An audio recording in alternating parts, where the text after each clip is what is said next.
Adobe Illustrator gives you a convenient way of fitting a block of text inside a shape, inside an area.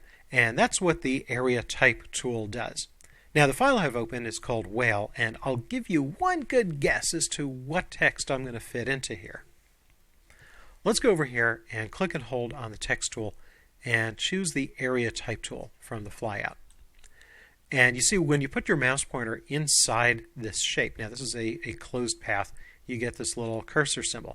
Now I'm going to click on the line. Now it doesn't really matter where, because wherever you click, Illustrator is going to decide where it's going to put the cursor. So let's say I click over here on his head, here, and you have to click right on the path. You see Illustrator puts the cursor up there. It's just finding whatever is the highest point in this path.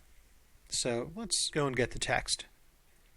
In Windows or the Mac, you want to go into the Chapter 8 folder of the project files. And yes, indeed, here is the first chapter of Moby Dick. And I'll just double click that. And it opens up in your default text editor. I'm simply going to select all and copy. So I'll press Command A or Control A in Windows. I want to copy to the clipboard, so I'll press Command C or Control C in Windows. Let's go back to Illustrator. And there's the cursor still flashing there. I'm going to paste, so I'll press Command V or Control V in Windows, and it pastes in. Not quite with the spacing we want, but we're going to fix that.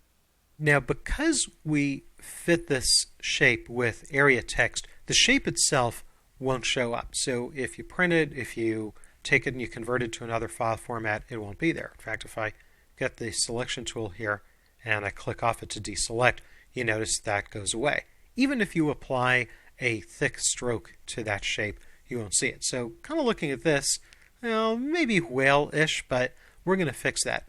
So I'll just double click in here so we get the text cursor and we can see the outline.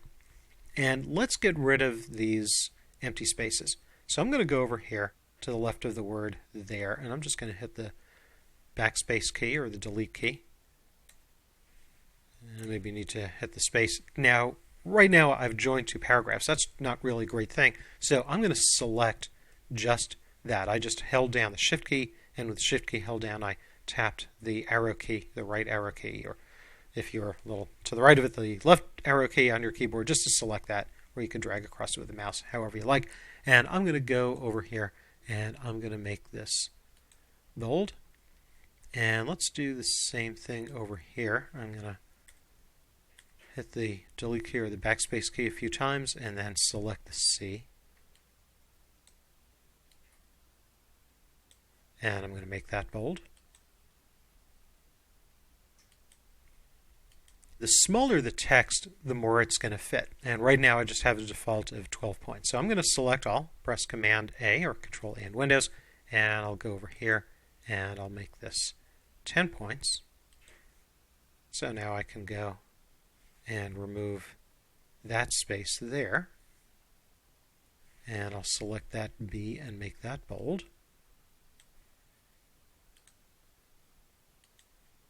And I'm going to zoom in here a little bit just so I can see what I'm doing. And I could make those bold first caps bigger, but I don't want to throw off the leading. So once again, I'm going to select all the text here.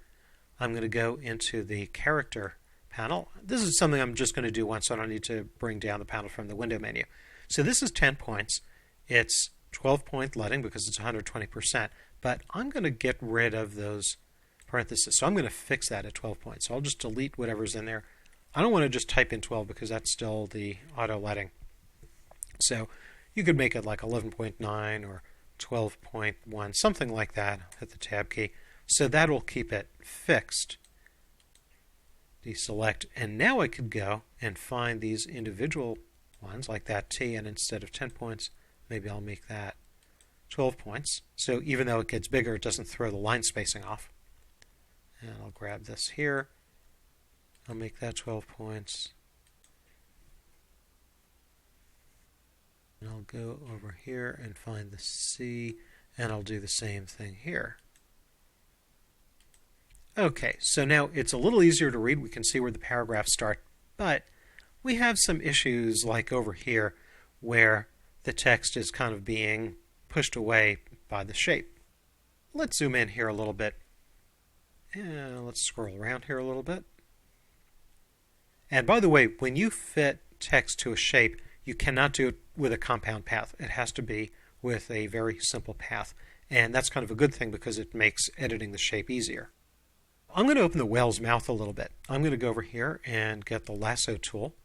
And I'm going to lasso an area kind of like this here. Then get the direct selection tool, grab any one of these anchor points, and just drag down a little bit. So that way I'm moving the mouth down so I have a little bit more space there. I'll just click to deselect, come back up here, and now I can grab these anchor points, and as I drag these down, now some of these are handles, it may be a little hard to see, but as I drag these down,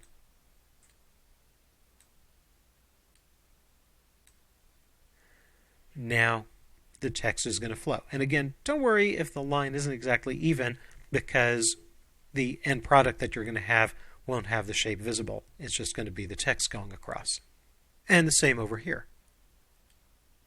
I'll drag the line and these control points down a little bit.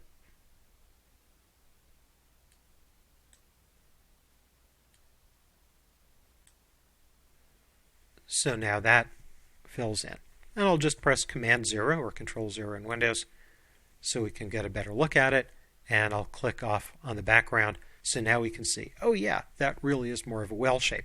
Now one thing in here that you don't want to do all that often is have text that's kind of skipping here in space, but this is really more decorative. This isn't for somebody to do a lot of reading. If you want a better look at the shape without having to mouse over it all the time, that's what Outline View is all about. So you can press Command Y or Control Y in Windows, or go up to the View menu and go to Outline. And now even with it deselected, you can see the outline of the shape. And as soon as we go back in a preview, the outline disappears. So you can see that Illustrator makes some pretty short work of fitting a block of text into a shape, and then you can tweak it as you need.